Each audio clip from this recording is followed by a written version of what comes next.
climate change affects us as a country that's just developing.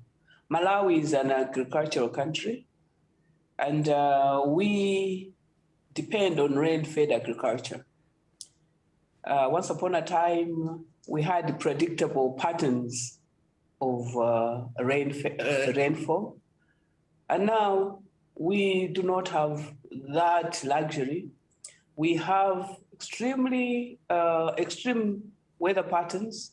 There are times when we have long drawn dry spells, and there are times when we have huge rainfall. And so we are having to now grapple in that scenario where we don't know when things are going to happen. There's a lot of rainfall, then we have to grapple with issues of flooding. And so, yes, we are on the receiving end of climate change. Even though most of these changes, we are not party to contributing to the change in weather patterns. So is that the clearest evidence you can talk about in terms of Malawi and the clearest evidence of extreme weather being linked to climate change? Yes, it is.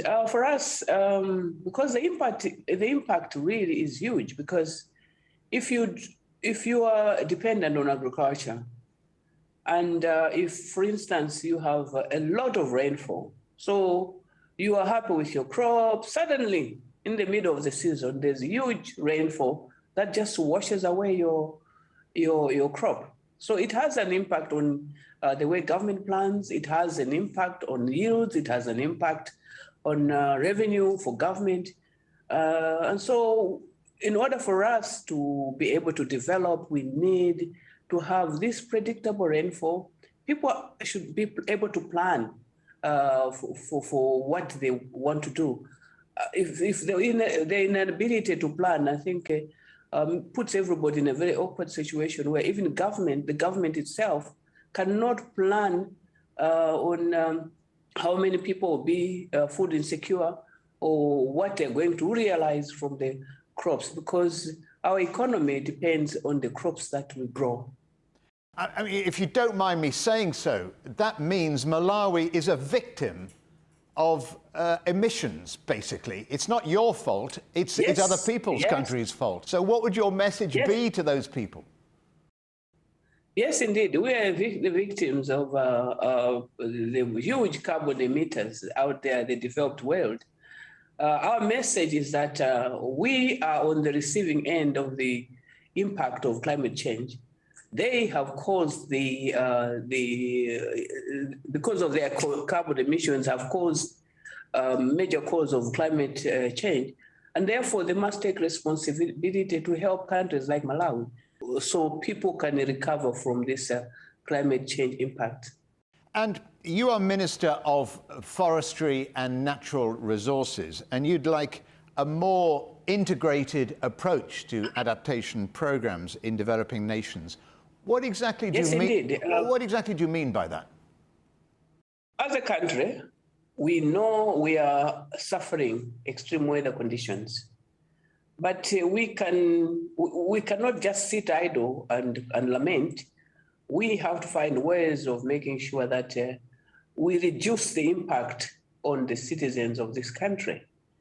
So there is programs that are being developed. For instance, there is irrigation schemes that are being developed, water harvesting, landscape restoration. These are all programs that require financing.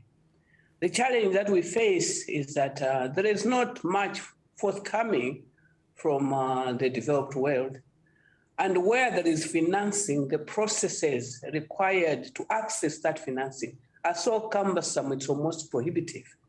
So what we are asking from the developed countries is for them to stick by their commitments to assist the least developed countries, to ensure that the processes that are in place for least developed countries to access financing are simplified. But also, we've been talking of other ways of making sure that these developed countries have resources. And we're thinking of developed countries looking at a way of debt relief, so that instead of least developed countries settling their debt, that money could be structured towards climate change adaptation and mitigation. That way, then we all work on the same page, because then instead of, in fact, at this time when we have the COVID situation, we were already in a very dire situation. And the COVID has just compounded that situation that we find ourselves in. So we have to deal with the COVID situation. We have to deal with all the other challenges that these developed countries face. And the envelope is rather small for us to be able to achieve all that. So we need some support from the developed world. And one of them is making sure that this climate financing is accessible by the least developed countries. One of the results of the pandemic, and you mentioned already debt relief, but do you fear because of the pandemic there will be less chance of providing the necessary finance that you need to cut debt relief for Malawi? I hope not, because they must realize that if we do not manage the impact of climate change in the least developed world, it affects them, it impacts them. Like we say, we live in a world now, it's in a global village. What is felt in one part of the world affects the other. And then if our situation continues to deteriorate, you see, even this migration that's taking place from the south to the north, it's because of the poverty, lack of opportunities, lack of jobs in the least developed countries. So they have a responsibility to ensure that they assist us. COP26 is a massive talking shop. There will be a great deal of hot air coming out of it. What do you hope to achieve at COP26? I mean, it's something you can grasp, something you can hang on to, something that will mean something positive. Well, what we hope is that we've already, as a country, Malawi, we have submitted our nationally determined contributions to COP. These are commitments that the government of Malawi has made. But we realize that these commitments that we make cannot be realized if we do not have the financing. And so does it all, Minister, come down to money? Is it as straightforward as that? Yes, there are things that as a country we would be doing because we will not sit idle to expect handouts. But even though there are efforts on our part, we cannot achieve the NDCs on our own. And I think even the developed countries themselves realize this. So as we go to COP26, we in the least developed countries are hoping that there's more realization by our partners in the north that they need to do more, and this is what they call, perhaps this is the time that we need to do something. This is the only opportunity we have to do something. And if they make COP26 another talk show, then perhaps there is no need to have other COPs in the future, because these are the challenges that we face and we have to grapple with them now. If we do not, we might not have another opportunity. And we are pleading with the North that please, if they could assist us, achieve the programs that we've set out to achieve. Otherwise, it just becomes a gathering of people and talk and back home. It has no impact on the development of the people on the ground. And that's not what these gatherings are supposed to be.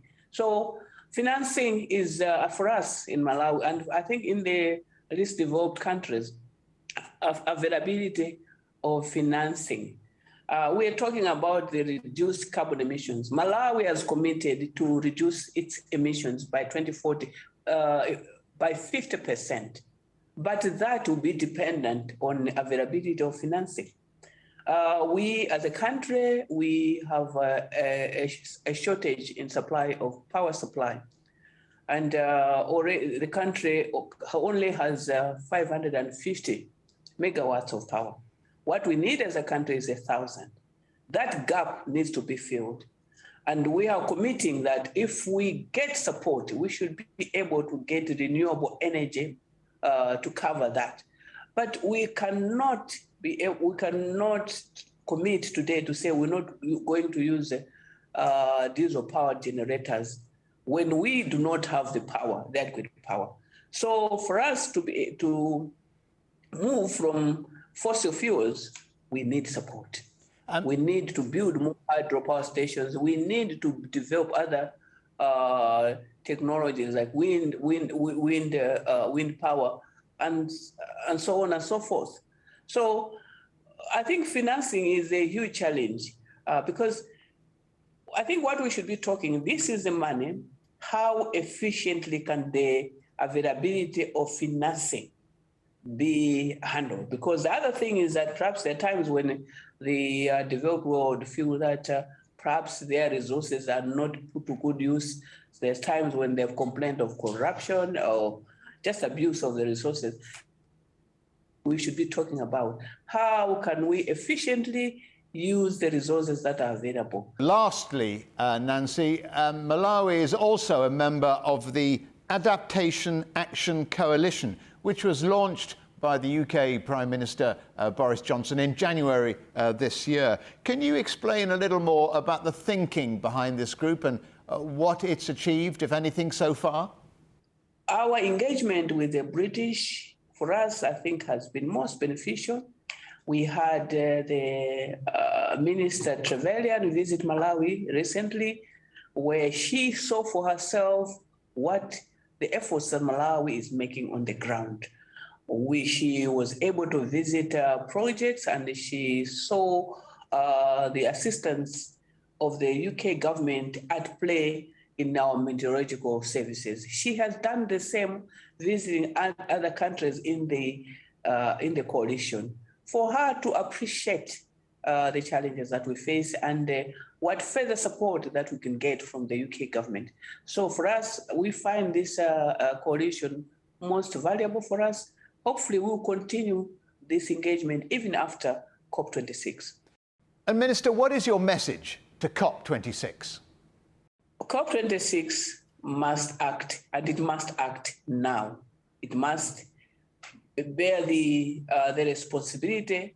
Future generations will look back at us and they will say, there was COP26, what legacy did COP26 leave? So it is up to us to make COP26 the hope for the future generation that it's supposed to be. Minister Nancy Tembo, many thanks for joining us on The Agenda. Thank you very much for having me, and hope to see you at COP26.